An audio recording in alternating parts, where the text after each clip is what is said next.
Solta a pisada e Hoje é dia 9 de novembro de 2022. Muito bem. Primeira coisa que a Ingrid perguntou lá é o que é um marubozu. Vamos lá então, né, ver o que é um marubozu. Vamos lá. Marubozu. Agora foco aqui, galera. Parei com as brincadeiras ao início dos nossos estudos. 2054 agora. Vamos conhecer o marubozu. Marubozu, em japonês, significa quase corajoso. De qualquer forma, o significado do termo reflete o fato de que o corpo da vela ou não possui nenhuma sombra para cima ou para baixo, ou que elas são muito pequenas. O corpo da vela ou não possui nenhuma sombra, ou ela nem para cima ou para baixo, ou elas são muito pequenas. Marubozu preto. Um corpo longo e preto sem uma sombra em um dos lados. Ele frequentemente se torna parte do padrão de continuação pessimista urso, ou padrão reverso otimista touro, especialmente quando aparece uma tendência em baixa. Uma vela longa e preta indica uma grande vitória dos pessimistas. Então, o que significa o marubozu? Hein? Quando Morihisa Homma descreveu o marubozu, qual foi o significado que ele deu? Uma grande vitória. Quando você tem uma grande vitória, como é que você se sente? Péssimo. Horripilante. Não. Você se sente feliz, vitorioso, né? Você se sente vitorioso, campeão, né? Então, esta vela representa isso. Então, frequentemente, parece ser o primeiro dia de diversos padrões reversos de caráter otimismo. Então, como você tem uma grande vitória, ele diz aqui, ó, ele foi muito inteligente quando ele disse aqui, ó. Então, frequentemente, né? O que significa no dicionário a palavra frequentemente? Parece ser o primeiro dia de diversos padrões reversos de caráter de otimismo.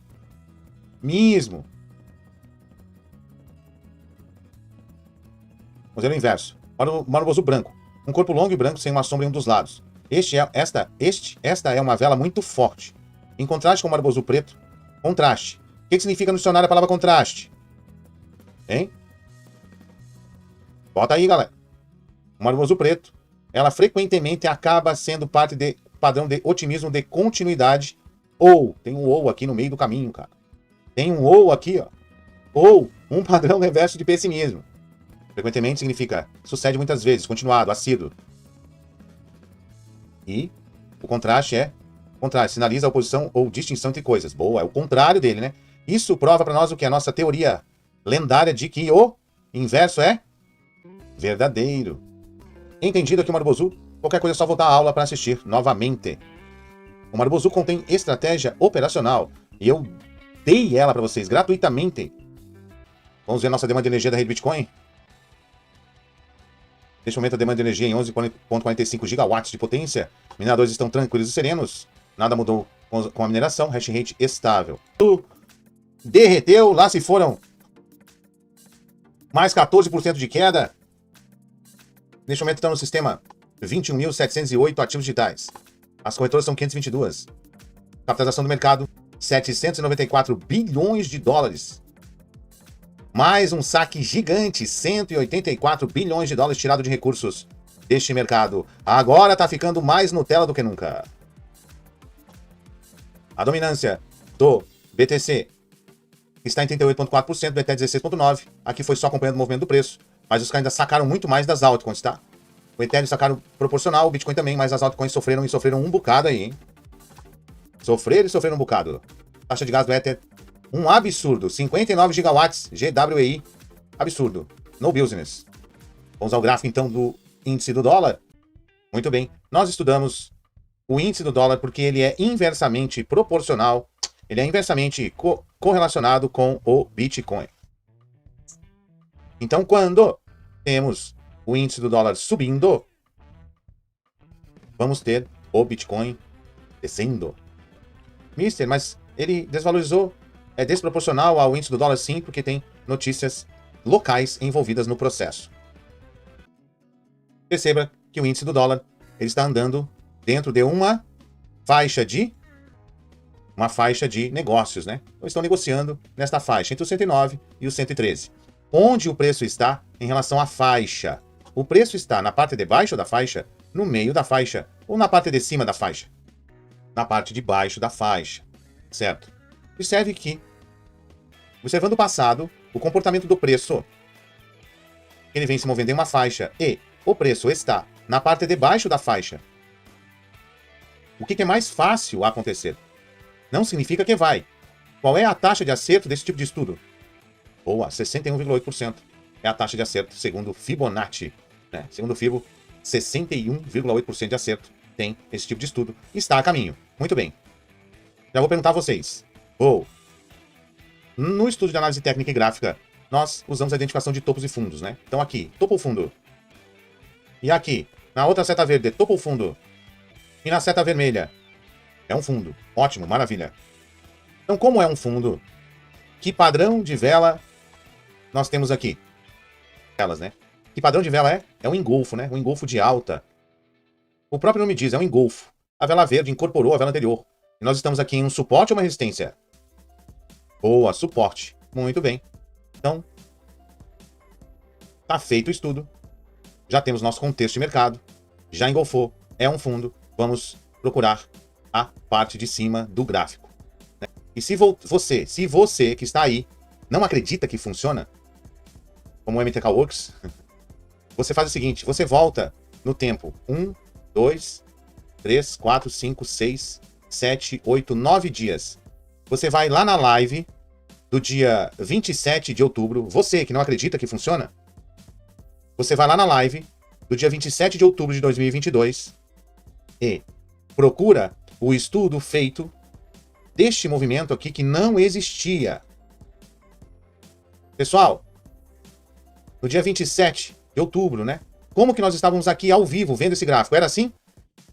Era assim? Sim ou não? Aí pergunta a vocês, que padrão de vela é esse? Chama-se Piercing Line. Precisa de confirmação? Sim ou não? Vamos lá pegar o amansa burro para ter certeza, né? Aqui, ó. O padrão que nós vamos observar é o padrão de Forex ou o padrão clássico. Qual é a diferença entre o padrão clássico e o padrão Forex nos estudos do Dmitry aqui, do russo? Clássico, né? Por que é clássico? Porque é um in. Porque é clássico? Por que é clássico? Porque é um in. É um in. Porque é um índice. Isso. E o Forex é pares de moedas. Ótimo. Tendência em baixa, mas as velas são longas. Forex, não interessa a gente. Para mercado de ações. Ao contrário da nuvem negra, essa exigência não tem exceções. Atenção. A confirmação não é necessária para o modelo clássico. Repitam no chat. A confirmação para um Piercing Line otimista não é necessária para o modelo clássico. Portanto, não precisa de confirmação. Voltamos para o desenho. Muito bem. Quando a gente estudou, né, e viu esse padrão de piercing, eu pergunto a vocês, para fechar o estudo. Nós estamos em um suporte ou uma resistência? Suporte. Então, vendo esse padrão, que é um padrão otimista, que não precisa de confirmação, qual é a ideia do preço? Ele vinha fazendo esse movimento aqui no passado. O que é mais fácil acontecer, John? Subir ou descer? Será então que subiu? Valendo! Foi lá, bonitinho, fez a ação. E agora, ele tocou na parte de cima, né? Tocou e voltou rápido. Então, provavelmente temos o preço aqui no X da questão. Será que o preço está ali no X da questão novamente, respeitando essa movimentação que vinha fazendo no passado, até que se prove o contrário, sim ou não? Para fechar os estudos. Vamos lá ver? Provavelmente sim. Exato. Olha lá o preço no X da questão. Está estudado o índice do dólar. Sacramentado. Eu vou ler já a principal notícia aqui que eu achei interessante passar para vocês. Duas lições para aprender com o desastre do FTX e seu FTT, segundo o CEO da Binance. Você nunca deve usar um token que criou como garantia. E não deve emprestar se você administra um negócio de criptomoedas. CZ disse que todas as corretoras de criptomoedas devem provar suas reservas de liquidez, apontando que, enquanto os principais bancos operam com reservas fracionárias, as corretoras de criptomoedas não deveriam fazê-lo. Vamos para o Triboscoeno. Já foi ensinado também nesta live, acredito que não, mas nas lives de Padawans e Jedi sobre gaps, tá? Eu vou dar uma explicação básica sobre eles antes de mostrar. Um gap, nada mais é do que uma lacuna, né? Um espaço. Gap é uma lacuna onde não teve negociações. 90% dos gaps em mercado de futuros são fechados.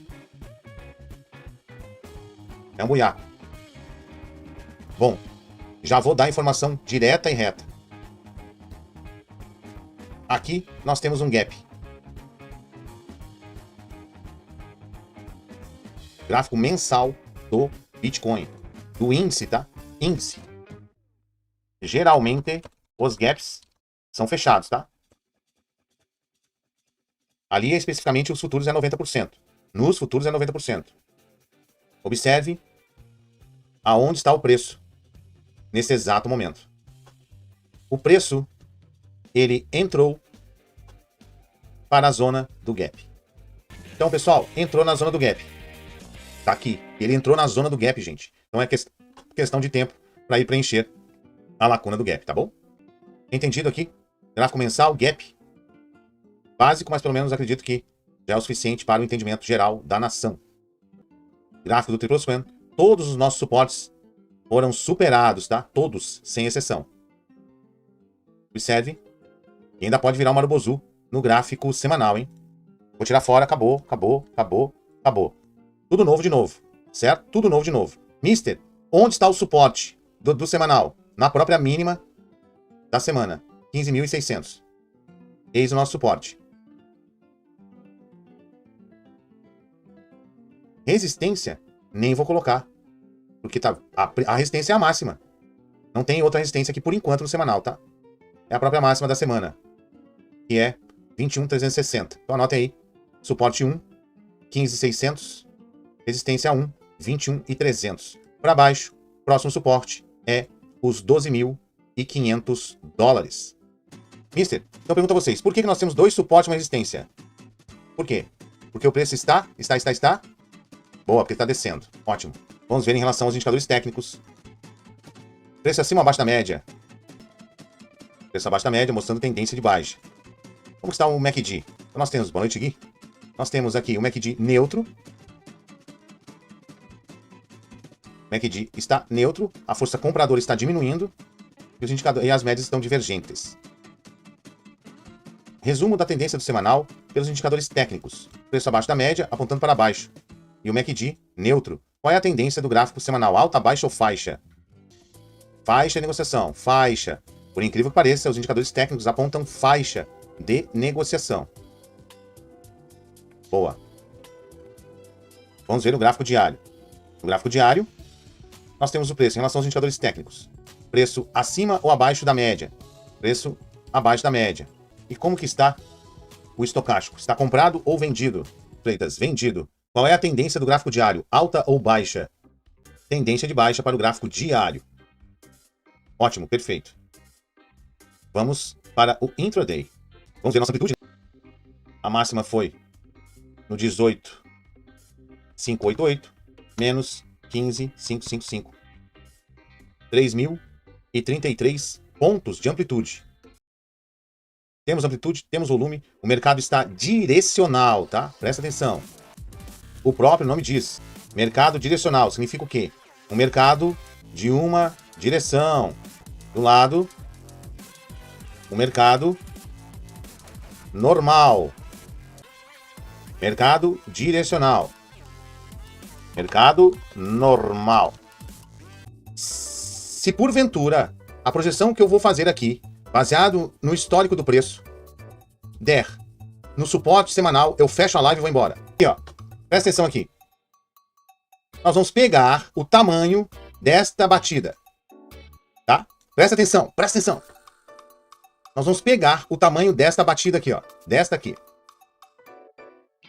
E vamos projetar esta onda a partir desse topo aqui, no futuro. Duvido vocês acertarem que preço que vai dar.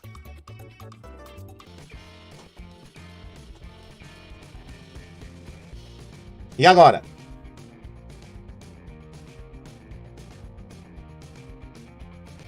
Qual é o preço do suporte do gráfico semanal?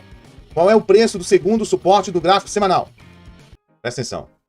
Andou no dia anterior, quantos mil pontos? Não, antes de ontem. Andou quantos mil pontos? 3.000. E o do dia de ontem, quanto? Boa. Vamos lá ver no Volume Price onde está a resistência de preço. Que virou suporte por enquanto. Quem é que manda no 16 mil? É o comprador ou é o vendedor que manda nos 16 mil dólares? Quem está ganhando ali?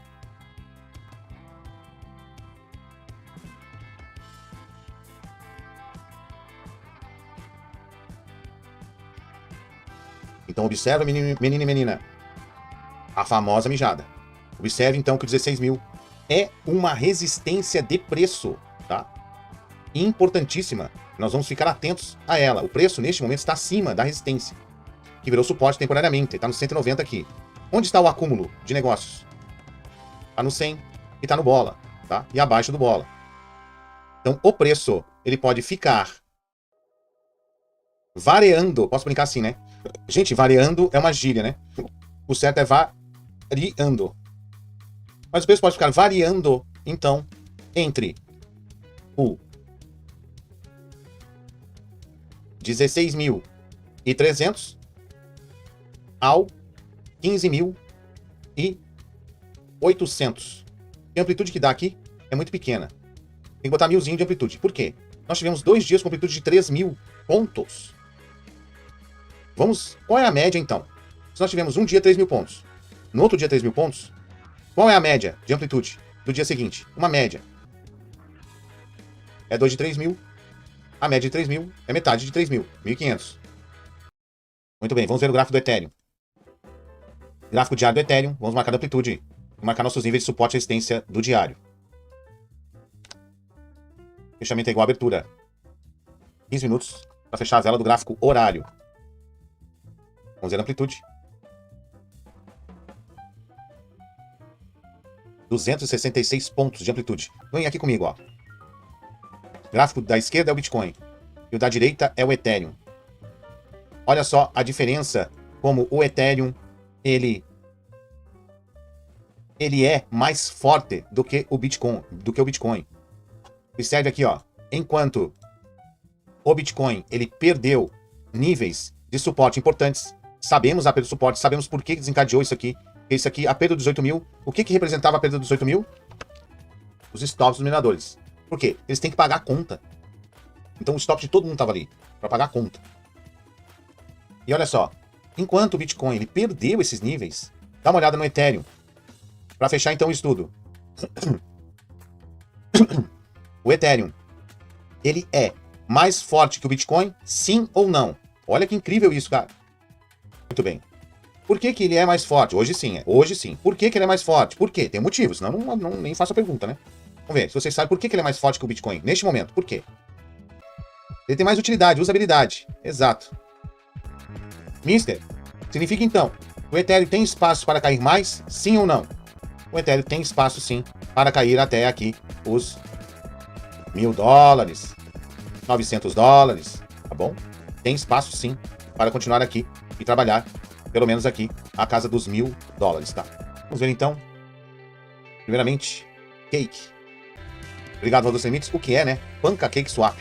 Pancake Swap é uma DEX, é uma corretora descentralizada, tá? Através de... usa os tais de AMM, né? Que é Automated Market Maker. Olha que interessante, tá? Existem os Market Makers, que são pessoas de verdade. Isso. E existe agora essa tecnologia chamada Automated Market Makers, são geradores de liquidez. E a Pancake Swap é uma corretora desse tipo, descentralizada, tá? Então, assim, é sempre bom ter esse tipo de ativo na carteira para hold, tá? Independente disso.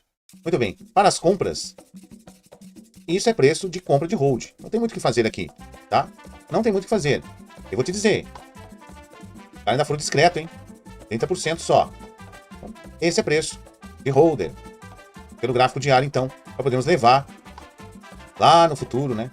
Os preços mais altos. Ele quebrou uma tendência, mas foi por notícia, tá? Então, qual é o cenário aqui? Eu vou desenhar o canal. Um canal de alta. Vou deixar assim, ó. Observe que ele rompeu o preço, ele rompeu a base do canal. Rompeu a base, testou o rompimento. Foi lá e cutucou e testou. Teve mudança de patamar. Observem aqui. Nós estávamos em um canal de alta. O preço, ele perdeu a base do canal. O ursinho fez o xixizinho. O senhor mercado ficou deprimido. Ele voltou, fechou aqui. Logo na abertura, eles foram lá o quê? Testar o rompimento do canal de alta. Aí assim, nós já podemos ver a queda do preço até esse patamar. E agora, o que vai acontecer? O que vai acontecer? Que nós temos já a ideia disso. Pela cautela instalada global, nós temos o mercado direcional. Ele desce rápido e sobe rápido, é isso? Ou, como é que o mercado vai subir?